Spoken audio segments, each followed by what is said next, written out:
வலதுபுறத்திலும் இடதுபுறத்திலும் இடங்கொண்டு பெருகுவாய். உன் சந்ததியார் ஜாதிகளைச் சுதந்தரித்துக் கொண்டு பாழாய்க்கிடந்த பட்டணங்களைக் குடியேற்றுவிப்பார்கள். ஏசாயா 54 அதிகாரம் 3வது வசனம்.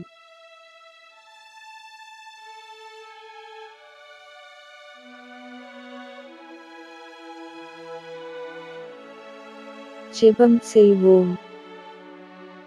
நேற்றும் இன்றும் என்றும் மாறாத எங்கள் நல்ல பிதாவே, உம்மை நன்றியோடு துதிக்கிறோம் ஸ்தோத்தரிக்கிறோம். இந்த வசனத்தை பார்த்துக் கொண்டிருக்கும் யாவரையும் உம் கரத்தில் ஒப்புக்கொடுக்கிறோம்.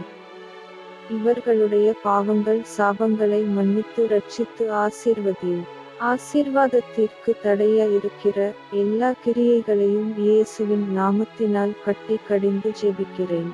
அவர்களுடைய விண்ணப்பங்களையும் தேவைகளையும் சந்தியும். ஒவ்வொருவரையும் சாட்சியாக நிறுத்தும்.